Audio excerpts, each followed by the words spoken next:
I mean, we're in which hospital in Mombasa? I mean, I've been over there so many times. Where is this? All this happened? You have a whole history of this fellow in Kenya. Do we have any evidence that ever happened? Whatever happened? That he was born in Kenya. Yeah, I've got the deposition of the step-grandmother who said she witnessed it. Okay. Your witness. Your witness. E. Stephen, go ahead. I'm sorry. I am flabbergasted because this is so ridiculous. It really is. I've met Barack Obama before he was president, and many people across this nation and around the world know him to be an honest person. This is so ridiculous, Chris. I mean, this goes to, is he a Muslim, and all of that ridiculousness started by the same person. Is he not a true American? The little flag issue. Come on.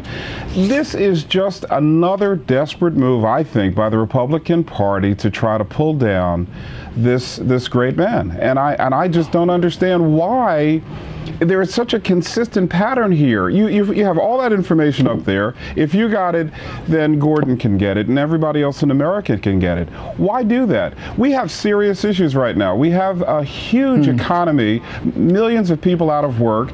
People are concerned about health care and want to see something done. And we're sitting here tonight wasting time talking about, is he an American? Come on.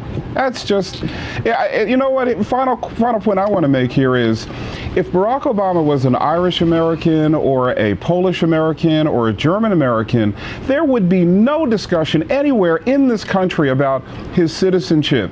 This is because many people in this nation cannot still accept the fact that a brilliant African American is the commander-in-chief.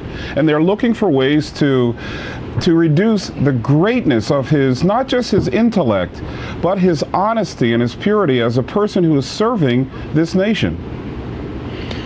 Well, we've got several military officers who have refused to recognize him as the commander-in-chief, and there are cases working their way, I guess, through the courts on that. But I think what will happen is that when he registers to run in 2012 for the second term, then you will have the opportunity to prove that he is an American citizen if you can. Why do we have to even begin, Mr. Liddy, to even justify that statement? Why? The president, I spoke to the White House today. They were crystal clear in indicating everything Chris just went through, all of the details. They've done it. I'm paying attention to what he's actually doing, which is focusing in on issues that matter to America. Healthcare matters. What you're doing is making insurance. What you're doing is making a speech. I'm not making a speech. I'm responding. President. I'm not. I'm saying that this is a point of fact.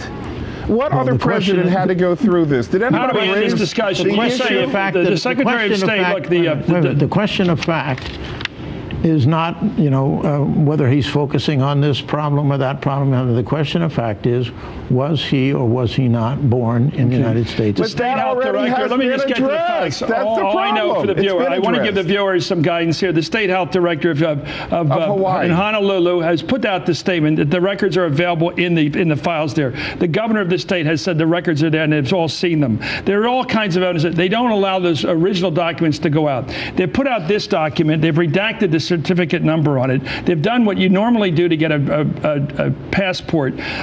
There was a birth announcement at the time. I don't see how you can believe that the mother of this president, the white mother, if you will, back at 48 years ago, connived to put out an announcement in Hawaii that her husband was born, or boy was born there, so that someday, 48 years later, he could become president of the United States. What other reason would she have to confect the other this reason dishonesty? That she would have would be that it is a wonderful thing to be a citizen of this country rather than a citizen of Kenya.